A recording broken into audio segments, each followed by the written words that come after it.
أعوذ بالله من الشيطان الرجيم. ثم أنشأنا من بعدهم قرنا آخرين فأرسلنا فيهم رسولا منهم أن اعبدوا الله ما لكم من إله غيره أفلا تتقون. وقال الملأ من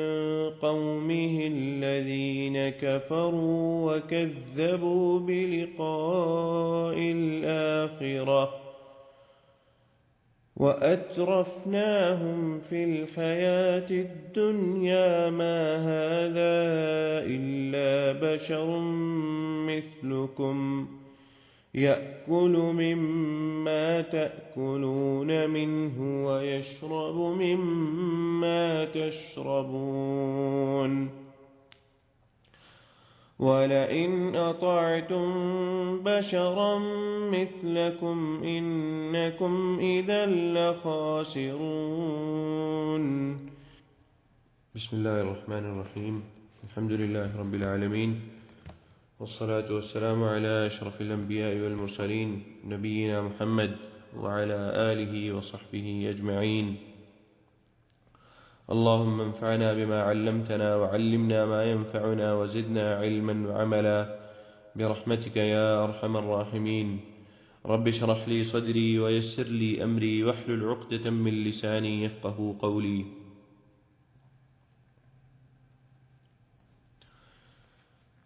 آج ہم سورۃ المؤمنون کی 31 نمبر آیت سے شروع کریں گے۔ گزشتہ آیات کے اندر اللہ تعالیٰ نے حضرت نوح علیہ السلام اور ان کی قوم کا جو رد عمل تھا حضرت نوح علیہ السلام کی دعوت پر، اس کے متعلق اللہ تعالیٰ نے کچھ باتیں بیان کی، اور پھر حضرت نوح علیہ السلام کا ان باتوں پر یا اپنی قوم کے رد عمل پر یا اس فعل پر صبر کرنا، اور اس کے بعد حضرت نوح علیہ السلام کا اللہ تعالیٰ سے دعا کرنا کہ اللہ تعالیٰ میری مدد فرما ان لوگوں پر جنہوں نے تیری دعوت کو ٹھکرایا ہے۔ تو وہ اس سارے واقعے کا ذکر ہوا، تفصیل کے ساتھ نہیں ہوا، اختصار کے ساتھ سورۃ المؤمنون کے اندر کیا، تفصیل دوسری صورتوں کے اندر اس واقعے کی موجود ہے، سورۃ ہود کے اندر یا سورۃ نوح کے اندر موجود ہے اس واقعے کی تفصیل۔ اب یہاں پر اللہ تعالیٰ نے حضرت نوح علیہ السلام نے جب دعا کی کہ اللہ تعالیٰ یہ لوگ ظالم لوگ ہیں، یہ کافر لوگ ہیں، اور اللہ پھر حضرت نوح علیہ السلام نے کہا لا تذر علی الارض من الکافرین دیارا، کہ اللہ تعالیٰ کوئی گھر کافروں کا اس زمین پر نہ چھوڑنا۔ اللہ تعالیٰ طوفان کا عذاب اللہ تعالیٰ لائے، اور جتنے لوگ تھے اس زمین پر، جتنی بھی زندہ لوگ تھے اور اس کے علاوہ جو بھی چیز زندہ تھی سب ختم ہو گئے، سوائے ان کے جو حضرت نوح علیہ السلام کے ساتھ کشتی میں چڑھے یا جن کو حضرت نوح علیہ السلام نے اپنے ساتھ کشتی میں لیا۔ اس کے بعد اللہ تعالیٰ فرماتے ہیں، اللہ تعالیٰ کہتے ہیں ثم پھر انشأنا ہم نے پھر شروع کیا، پیدا کیا، من بعدہم ان کے بعد، قرنا آخرین زمانے کے اندر دوسرے لوگوں کو، یعنی اللہ تعالیٰ یہ کہہ رہے ہیں کہ ہم نے نوح علیہ السلام کی قوم کو نیست و نابود کرنے کے بعد دوسرے لوگوں کو پیدا کیا، اور ان دوسرے سے مفسرین فرماتے ہیں یہاں پر اللہ تعالیٰ کی مراد قوم عاد یا قوم ثمود ہے، چونکہ حضرت نوح علیہ السلام کے بعد عاد کے لوگ آئے تھے۔ حضرت نوح وہ چونکہ حضرت نوح علیہ السلام کی ہی آپ کہہ لیں خاندان سے لوگ تھے وہ لوگ، لیکن وہ عاد کے لوگ کہلائے گئے۔ یہ لوگ احقاف میں رہتے تھے، ربع الخالی جو صحرا ہے، اس صحرا کا یمن کے پاس جو حصہ ہے احقاف کا، حضرموت جو یمن کا ایک شہر ہے، حضرموت کے جو ایریا ہے وہ احقاف کا ایریا کہلایا جاتا ہے، یہ لوگ وہاں پر تھے، اور اللہ تعالیٰ نے ان کو بڑی قوت عطا کی، مال و دولت اللہ تعالیٰ نے ان کو عطا کیا، اللہ تعالیٰ نے ان کو شہرت عطا کی، اللہ تعالیٰ نے ان کو اس دنیا کے اندر صرف اپنی جگہ پر یا اپنے لوگوں پر نہیں، بلکہ ایک طرح سے اس پوری دنیا پر یہ لوگ سردار تھے یا حکمرانی کرتے تھے۔ کیوں؟ اس وجہ سے جو اللہ تعالیٰ نے ان کو قوت عطا کی اور جو اللہ تعالیٰ نے ان کو مال و دولت عطا کیا اس کی وجہ سے۔ اور مورخین اس چیز کو بیان کرتے ہیں کہ احقاف کا جو ایریا ہے، جو آج کل ربع الخالی صحرا کہلایا جاتا ہے، وہ اس زمانے میں یعنی آج کے زمانے میں بڑا سرسبز علاقہ تھا وہ۔ تو اس چیز کی وجہ سے بھی ان کے دلوں میں ایک چیز بیٹھ چکی تھی کہ اچھا جی ہم تو ایسی قوم ہے جس سے اللہ تعالیٰ راضی ہے، اللہ نے ہمیں مال دیا ہے، مال و دولت عطا کی ہے، اللہ تعالیٰ نے سرداری عطا کی ہے، صرف قوم کی نہیں بلکہ پوری دنیا کی سرداری اللہ تعالیٰ نے عطا کی ہے۔ اور اس کے بعد پھر اللہ تعالیٰ نے اور دوسری بہت ساری چیزیں تھیں، بہت نعمتیں تھیں ان کے پاس، وہ اللہ نے عطا کی، لیکن ان کا معاملہ کیا رہا؟ ان کی طرف اللہ تعالیٰ نے حضرت ہود علیہ السلام کو رسول بنا کر بھیجا۔ اللہ تعالیٰ فرماتے ہیں سورۃ الاعراف کے اندر ذکر ہے وَإِلَىٰ عَادٍ أَخَاهُمْ هُودًا قَالَ يَا قَوْمِ اعْبُدُوا اللَّهَ مَا لَكُم مِّنْ إِلَٰهٍ غَيْرُهُ أَفَلَا تَتَّقُونَ، کہ وَإِلَىٰ عَادٍ، اور عاد کی طرف اللہ تعالیٰ نے بھیجا ان کے بھائی ہود کو، اور جن کا رسالہ یا جن کی دعوت کیا تھی، جن کی دعوت صرف یہ تھی ان اعبدوا اللہ ما لکم من الہ غیرہ، کہ صرف ایک اللہ تعالیٰ کی عبادت کرو، اس اللہ کے علاوہ تمہارا کوئی معبود نہیں ہے۔ یہاں پر بھی اللہ تعالیٰ یہی چیز بیان کر رہے ہیں۔ اللہ تعالیٰ کہتے ہیں کہ ہم نے ان کو قوم نوح کو ختم کر دینے کے بعد دوسرے لوگ بھیجے، فَأَرْسَلْنَا فِيهِمْ رَسُولًا، پھر ان لوگوں کے اندر جن کو اللہ تعالیٰ نے حضرت نوح علیہ السلام کے بعد بھیجا، اللہ تعالیٰ نے ان کے درمیان بھی رسول بھیج دیا، جس کی دعوت کیا تھی ان اعبدوا اللہ، کہ ایک اللہ تعالیٰ کی عبادت کرو، ما لکم من الہ غیرہ، ما لکم نہیں ہے تمہارے لیے، من الہ کوئی الہ، غیرہ سوائے اس کے، یعنی سوائے اللہ تعالیٰ کے، افلا تتقون، کیا تم ڈرتے نہیں اللہ تعالیٰ سے؟ اب یہ جو آیت ہے جس سے ہم نے شروع کیا آج کا ثم انشأنا من بعدهم قرنا آخرین، یہاں پر ایک بات ہمیں سمجھ لینی چاہیے کہ اللہ تعالیٰ کے لیے کوئی مشکل نہیں ہے کہ اللہ تعالیٰ ایک قوم کو ختم کر کے ان کے بدلے دوسری قوم کو لے آئے۔ کس وجہ سے؟ اس وجہ سے کہ وہ اللہ تعالیٰ کی تعلیمات پر عمل نہیں کرتے، انبیاء اور رسول جو ہیں ان کی بات نہیں مانتی، یہ اللہ تعالیٰ کے لیے بالکل مشکل نہیں ہے، یہ اللہ تعالیٰ کر سکتے ہیں۔ اللہ تعالیٰ نے اس دنیا کا نظام چلانا ہے، اور اللہ تعالیٰ نے اس دنیا کے اندر ایک اللہ تعالیٰ کی ایک اب خاص سنت ہے، اس سنت پر اللہ تعالیٰ شروع زمانے سے عمل کرتے آئے ہیں۔ سو اللہ تعالیٰ کے لیے یہ چیز بالکل مشکل نہیں ہے کہ اللہ تعالیٰ تمام لوگوں کو ختم کر دیں اس دنیا کے اندر، اور اس کے بعد پھر سے نئے سرے سے اللہ تعالیٰ لوگوں کو لے آئے، نئے لوگوں کو اللہ تعالیٰ وہاں پیدا کریں، اور وہاں پہ نئے لوگ آ جائیں، نئی قوم ہو، سب کچھ نیا ہو، یہ اللہ تعالیٰ کے لیے بالکل مشکل نہیں ہے۔ اس لیے ہمیں اس چیز سے ڈرنا چاہیے کہ اللہ تعالیٰ ہمیں ختم کر کے، کس وجہ سے؟ ہمارے گناہوں کی وجہ سے ختم کر کے ہمارے بدلے دوسرے لوگوں کو لے آئے، اور وہ لوگ کیا ہوں؟ وہ لوگ اللہ تعالیٰ کے دین پر زیادہ عمل کرنے والے ہوں، نبی کی بات کو سمجھنے والے ہوں، انبیاء کی بات کو سننے والے ہوں، ان کی قدر اور ان کا احترام ان کے دلوں میں ہو۔ یہ چیز اللہ تعالیٰ کے لیے قطعاً مشکل نہیں ہے۔ اور جو عاد ہے، قوم عاد، اس کے بارے میں، ان کے بارے میں یہ آتا ہے کہ اللہ تعالیٰ نے بڑی قوت ان کو عطا کی تھی اس زمانے کے اندر، جس زمانے میں ایک طرح سے یہ کہا جا سکتا ہے کہ آج کل کی ٹیکنالوجی نہیں تھی۔ اللہ تعالیٰ نے بڑی قوی الجثہ ان کو بنایا تھا، بہت قوی لوگ تھے یہ، اور بڑے بڑے جو محل ہے وہ بنایا کرتے تھے یہ لوگ۔ اور ان کے بارے میں آتا ہے کہ یہ محل بنانے کے معاملے میں ایک دوسرے سے جو ہے وہ مقابلہ کیا کرتے تھے کہ کون کتنا بڑا محل بناتا ہے۔ اور مورخین نے بیان کیا ہے کہ کہتے ہیں کہ جہاں قوم عاد جدھر جاتی تھی، جہاں خالی جگہ پاتے تھے، وہاں یہ محلات کھڑے کر دیتے تھے، وہاں جا کے یہ، اور ان کا ایک مشغلہ یا ایک کھیل سا بن چکا تھا محل کھڑا کرنا، کہ اچھا جی اب محل کھڑا کرتے ہیں تو دیکھتے ہیں کون سب سے بڑا محل کھڑا کرتا ہے۔ یہ اس طرح کے لوگ تھے، اتنی سرکشی ان لوگوں کے اندر آ چکی تھی۔ اور بات وہی ہے کہ جس چیز کی وجہ سے اللہ تعالیٰ نے نوح علیہ السلام کی قوم کو تباہ و برباد کیا، وہی چیز واپس قوم عاد کے اندر آ گئی۔ نوح علیہ السلام کے لوگ جو تھے وہ بت پرستی کرتے تھے، شرک کیا کرتے تھے اللہ تعالیٰ کے ساتھ۔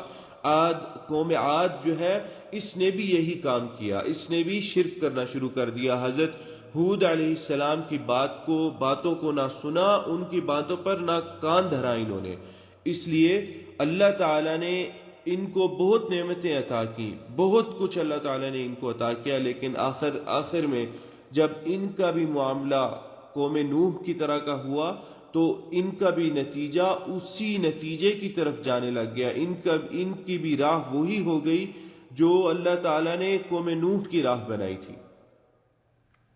اللہ تعالیٰ یہاں پر فرماتے ہیں وقال الملأ من قومه، اور کہا، وقال اور کہا، الملأ سرداروں نے، من قومه ان کی قوم سے، الذین کفروا جنہوں نے کفر کیا، وکذبوا اور جھٹلایا، بلقاء الآخرہ آخرت کی ملاقات کو، لقاء ملنے کو کہتے ہیں، یہاں پر لقاء الآخرہ سے مراد ہے قیامت کے دن کو جنہوں نے جھٹلایا۔ وَأَتْرَفْنَاهُمْ فِي الْحَيَاةِ الدُّنْيَا وَأَتْرَفْنَاهُمْ اور ہم نے انہیں آسائش، آسودگی عطا کی، فی الحیات الدنیا اس دنیا کی زندگی میں، ہم نے انہیں مال و دولت عطا کی، ہم نے انہیں تمام زندگی کی آسائش کا، ساری زندگی کی آسائش کا، عیش و عشرت کا سامان ہم نے ان کو نصیب کیا۔ وہ لوگ کیا کہتے ہیں؟ اب وہی بات ہے، بات پوری گھوم کے واپس اسی چیز کی طرف آ رہی ہے، واپس ادھر ہی جا رہی ہے جہاں حضرت نوح علیہ السلام کے لوگوں نے ان کو یہ بات کہی، اور پھر نبی اکرم صلی اللہ علیہ وسلم کے ساتھ بھی یہی معاملہ ہو رہا تھا۔ کہتے ہیں وہ لوگ، ما هذا الا بشر مثلکم، نہیں ہے یہ سوائے بشر تمہارے جیسا، یأکل مما تأکلون منہ، یأکل کھاتا ہے اس سے جو تم کھاتے ہو، مما تأکلون منہ اس سے جو تم کھاتے ہو، ویشرب اور پیتا ہے، مما اس سے جو تشربون تم سب پیتے ہو۔ وہی بات ہے جو نبی اکرم صلی اللہ علیہ وسلم کو کفار قریش، کفار مکہ کہا کرتے تھے، کہتے تھے کہ یہ کیسا نبی ہے، ما لہذا الرسول یأکل الطعام ویمشی فی الاسواق، یہ کیسا رسول ہے جو کھانا پینا کھاتا ہے، جو کھاتا ہے اور پیتا ہے، اور ویمشی فی الاسواق اور یہ بازاروں میں بھی چلتا ہے، بازاروں میں بھی آگے پیچھے آتا رہتا ہے۔ لولا انزل الیہ ملک، اگر اس پہ کوئی فرشتہ نازل ہوتا ہے تو ہمارے پاس یہ کوئی دلیل لے کے آئے، ہمیں کوئی چیز دکھائے کہ ہمارے پاس، میرے اوپر فرشتہ نازل ہوتا ہے۔ بالکل وہی بات جو نبی اکرم صلی اللہ علیہ وسلم کو کہی جا رہی تھی، پرانے لوگوں نے، پرانے انبیاء کو، گزرے ہوئے انبیاء کے لیے وہی الفاظ استعمال کیے، وہی باتیں ان کو کہیں۔ نبی اکرم صلی اللہ علیہ وسلم کے لیے یہاں پر کہہ رہے ہیں یأکل الطعام، طعام کھانے کو کہتے ہیں، یأکل کھاتا ہے کھانا، اور یہاں پر قوم عاد جو ہے حضرت ہود علیہ السلام کے لیے کہتے ہیں یأکل مما تأکلون من، کہ یہ تو کھاتا ہے اس سے جو تم کھاتے ہو، وَيَشْرَبُ مِمَّا تَشْرَبُونَ، اور یہ پیتا ہے اس سے جو تم پیتے ہو۔ تو اس پر ایمان لانے کی ضرورت نہیں ہے، یہ کوئی خاص آدمی نہیں ہے تمہارے درمیان، اس کو کوئی خاص چیز نہیں ملی، یہ بس جھوٹ بولتا ہے۔ اب دیکھیں یہاں پر بات یہی ہے کہ جتنی بھی قومیں اللہ تعالیٰ نے، جتنے انبیاء کا ذکر قرآن کے اندر اللہ تعالیٰ نے کیا، ان کی قوموں نے ان کو جھٹلایا، تو سب سے پہلے جھٹلانے والے لوگوں میں سے اس قوم کے سردار تھے۔ جتنے لوگوں نے بھی جھٹلایا، اس سب سے پہلے جھٹلانے والے لوگوں میں اس قوم کے سردار تھے۔ اور ان سرداروں کے اندر جتنے بھی سردار ہیں، انبیاء کی آپ جو قصص اور جو نبی اللہ تعالیٰ نے ہمیں خبریں بتائی ہیں اس قرآن کے اندر، جو مخالف لوگ تھے، ان کے اندر تین چیزیں ایک تھی، تین خصوصیات تمام لوگوں کے اندر ایک تھی، یعنی دعوت حق کو ٹھکرانے والوں میں تین خصوصیات، سارے ان تین خصوصیات کے حامل تھے۔ سب سے پہلی خصوصیت، جن نے انبیاء کی دعوت کو ٹھکرایا، سب سے پہلے انبیاء کی دعوت کو ٹھکرایا، ان میں سب سے پہلی خصوصیت یہ تھی کہ وہ لوگ سردار تھے۔ جتنے کے بارے میں بھی آتا ہے وہ لوگ سردار تھے۔ حضرت موسیٰ علیہ السلام کا بڑی تفصیل کے ساتھ اللہ تعالیٰ نے واقعہ ذکر کیا، اس میں بھی وقال الملأ من قوم فرعون اتذر موسیٰ وقومه ليفسدوا في الارض ويذرك وآلهتك۔ یہاں پر بھی حضرت موسیٰ علیہ السلام کی جو سردار ہے وہ اپنی قوم سے بات کر رہے ہیں کہ اچھا یہ موسیٰ پہ ایمان کیوں لا رہے ہو؟ بالکل وہی بات ہو رہی ہے جب سرداروں کو اپنی کرسی کا ڈر ہوا، اپنی سرداری کا ڈر ہوا۔ اب یہ بھی ایک بات ذہن میں رکھیں کہ یہ جتنے بھی سردار ہیں، ایک ذہن میں ایک غلط بات ہوتی ہے ان کے کہ نبی جب بھی آتا ہے یا جو دعویٰ کرتا ہے تو وہ کرسی کے لیے کرتا ہے، وہ سرداری حاصل کرنے کے لیے کرتا ہے۔ نبی کبھی سرداری حاصل کرنے کے لیے اللہ تعالیٰ کے دین کی تبلیغ بالکل نہیں کرتا۔ بس بات یہ ہوتی ہے کہ انسانی فطرت ہے، جب انسان کو سچائی اور اچھائی نظر آئے، انسان اپنے آپ اس کی طرف جاتا ہے۔ انسان اپنے آپ اپنے نفس کو آزاد کر لیتا ہے اس شخص کے اوامر اور احکامات سے جو سچائی پر نہ ہو، جو اس کے ساتھ انصاف کا معاملہ نہ کرے۔ اور اسی چیز سے وہ لوگ ڈرتے تھے سردار، کہ ان کو پتا تھا ہم سچائی کے ساتھ اپنی قوموں کے ساتھ معاملہ نہیں کرتے، ہماری بات تو ہماری قوموں نے سننا چھوڑ دینی ہے۔ اگر ان انبیاء کی بات سننے لگ گئے ہماری قوم، ان کی نیک بختی اور ان کی بہترین معاملات اور بہترین سلوک کو دیکھ کر ان پر ایمان اور ان پر یقین ہونے لگا لوگوں کو، تو لوگوں نے تو ہماری پیروی چھوڑ دینی ہے۔ تو سب سے پہلی چیز ان تمام لوگوں کے اندر ایک تھی، وہ یہ تھی کہ وہ جنہوں نے بھی دعوت حق کو ٹھکرایا سردار تھے۔ دوسری چیز یہ تھی ان کے اندر انکار آخرت تھا، آخرت کا وہ انکار کرتے تھے۔ اور تیسری چیز تھی کہ مادی فلاح، پیسہ ان کے پاس بہت تھا۔ تو یہ تین چیزیں تھیں جس کی وجہ سے، پیسے کی وجہ سے وہ یہ سمجھتے تھے کہ اچھا ہم تو اس دنیا میں اچھے ہیں یا ہم حقدار ہیں، اس لیے پیسہ ہمیں ملا ہے۔ یہ ایک بہت بڑا دھوکہ ہے اس دنیا کے اندر کہ جس شخص کے پاس مال و دولت ہوتی ہے وہ یہ سمجھتا ہے کہ میرے سے تو اس دنیا کے لوگ یا جو بھی قانون ہے اس دنیا کا وہ میرے سے راضی ہے، اس وجہ سے مجھے پیسے مل رہے ہیں۔ یہ رضامندی والی بات پیسے سے تعلق نہیں ہے اس کا۔ جس شخص کو دیکھیں اس کا تعلق باللہ قوی ہے، اس کا دین کے ساتھ اپنے سارے معاملات لوگوں کے ساتھ ٹھیک ہے، دین کے ساتھ اس کا تعلق ٹھیک ہے، وہ ہے وہ شخص جس کے ساتھ اللہ تعالیٰ راضی ہیں، جس کے ساتھ اللہ تعالیٰ لوگوں کو راضی کر دیں گے، جس سے اللہ تعالیٰ لوگوں کو راضی کریں گے، وہ ہے کامیاب شخص۔ مال کبھی کامیابی کا پیمانہ نہیں رہا، مال اللہ تعالیٰ کی نعمت ہے، اور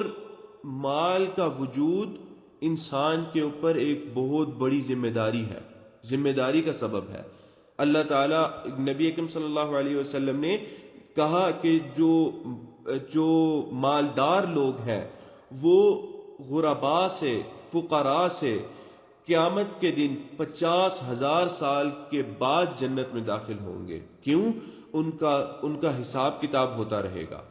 کہ فلانا مال ہے، کہاں سے کمایا، کدھر خرچ کیا، اور جہاں پہ خرچ کیا کیا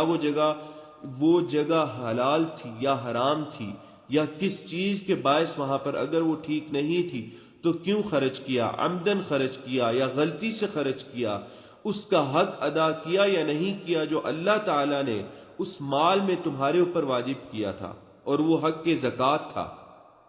کیا وہ سارے حقوق ادا کیے؟ یہ سارا حساب کتاب ہوتا رہے گا، اور اس سارے عرصے میں فقراء جنت میں ہوں گے، جنت کی نعمتوں سے لطف اندوز ہو رہے ہوں گے۔ تو یہ تین چیزیں جو ہے وہ بالکل مختلف نہیں ہے، ان میں اختلاف نہیں ہے تمام قوموں کے اندر، کہ انکار کیا تو سرداری تھی ان کے پاس، انکار آخرت پر یقین نہیں تھا۔ جب آخرت پہ یقین نہیں تھا تو ان کو کسی نتیجے کا ڈر نہیں تھا، یا ذہن میں یہ بات ہی نہیں تھی کہ اچھا ہمارے لیے ہمارا حساب کتاب ہوگا،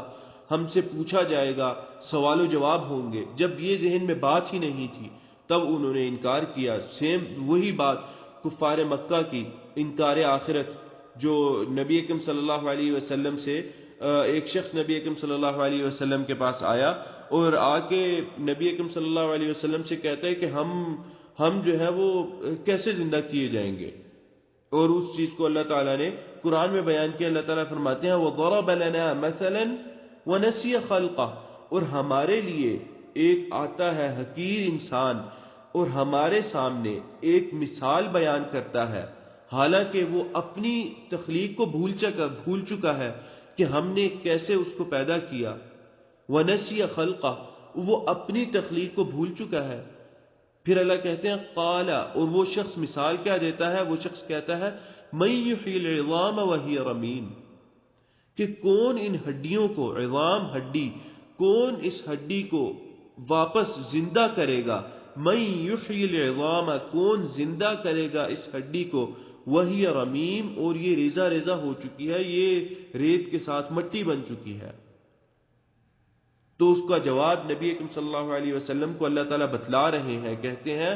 اے نبی اکرم صلی اللہ علیہ وسلم کہیں آپ قُلْ يُحْيِيهَا الَّذِي أَنشَأَهَا أَوَّلَ مَرَّةٍ، آپ صلی اللہ علیہ وسلم کہہ دیجئے کہ اس کو وہی ذات زندہ کرے گی جس ذات نے اس کو پہلی دفعہ زندہ کیا، پہلی دفعہ جان ڈالی اس کے اندر، وہی ذات اس کو زندہ کرے گی۔ آگے اللہ تعالیٰ فرماتے ہیں